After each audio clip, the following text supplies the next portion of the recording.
नमस्ते। बीएड के सभी साथियों का स्वागत है।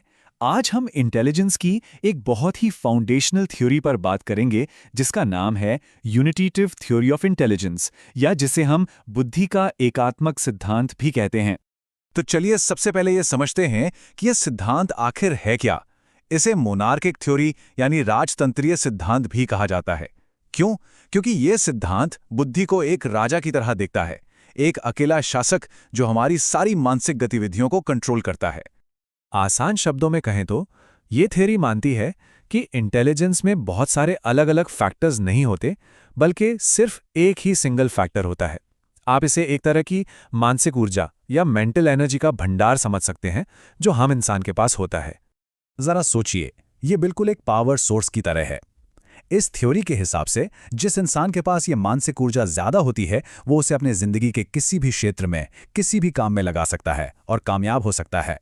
तो अब सवाल ये उठता है कि क्या ये इंटेलिजेंस हमारे दिमाग में कोई अलग थलग चीज़ है, या फिर ये हमारी पूरी पर्सनैलिटी का, हमारे व्यवहार का एक हिस्सा है। चलिए इस पहलू को थोड़ा और समझते हैं। देखिए, इस नज़रिए से इंटेलिजेंस एक अकेली चीज़ नहीं है। ये हमारे पूरे बर्ताव को गाइड करती है। ये हमें अपने आसपास के माहौल से एडजस्ट करने में मदद करती है। और हाँ, ये हमारी पूरी पर्सनैलिटी पर भी असर डालती है। मतलब इंटेलिजेंस हमारी शख्सियत से जुड़ी हुई है। जाने माने साइकोलॉजिस्ट डेविड वेचेसलर ने इसे बहुत अच्छे से समझाया है। उन्होंने कहा कि इंटेलिजेंस किसी व्यक्ति की वो क्षमता है जिससे वो उद्देश्य के साथ काम करता है, तर्क के साथ सोचता है और सबसे ज़रूरी, अपने माहौल के साथ असरदार तरीके से डील करता है। चलिए अब इस थ्योरी को कुछ असल जिंदगी के उदाहरणों से समझते हैं। इससे ये कॉन्सेप्ट और भी ज़्यादा क्लियर हो जाएगा। अब ज़रा स्क्रीन पर देखिए। क्लासरूम में अक्सर ऐसा होता है कि जो स्टूडेंट मैथ्स में अच्छा है वो कंप्यूटर प्रोग्रामिंग और साइंस प्रोजेक्ट्स में भी अच्छा होता है। क्यों? क्योंकि इन सब में एक ही चीज़ काम आ रही है, लॉजिकल थिंकिंग। इसी तरह जो इंसान शतरंज में एक अच्छा रणनीतिकार है, वो वही दिमागी क्षमता अपने ऑफिस के किसी मुश्किल प्रोजेक्ट को मैनेज करने या फिर एक फैमिली ट्रिप प्लान करने में भी इस्तेमाल कर सकता है। तो अब सबसे ज़रूरी सवाल, एक टीचर के तौर पर यह थ्योरी हमारे लिए इतनी ज़रूरी क्यों है? इसका हमारी टीचिंग पर क्या असर पड़ना चाहिए? ये थ्योरी हमें एक बहुत ज़रूरी बदलाव की तरफ इशारा करती है।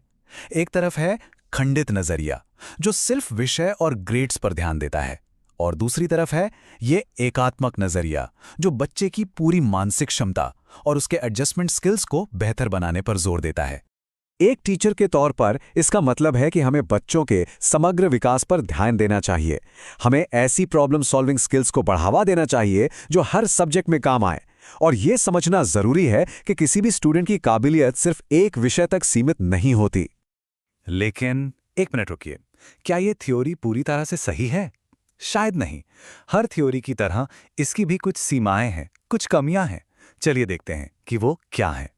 और यहीं पर इस थ्योरी के सामने सबसे बड़ा सवाल खड़ा होता है। अगर बुद्धि एक ही एनर्जी है तो ऐसा क्यों होता है कि कोई इंसान एक चीज में तो जीनियस होता है लेकिन दूसरी चीजों में बिल्कुल औसत? जी हां, इस थ्योरी की सबसे बड़ी आलोचना यही है। ये उन मामलों को नहीं समझा पाती जहां एक व्यक्ति, मान लीजिए मैथ्स में तो बहुत अच्छा है, लेकिन भाषा या इतिहास जैसे विषयों में उसे मुश्किल होती है। असल जिंदगी में हमें ऐसे बहुत से उदाहरण देखने को मिलते हैं। तो चलिए फटाफट रिकैप कर लेते हैं।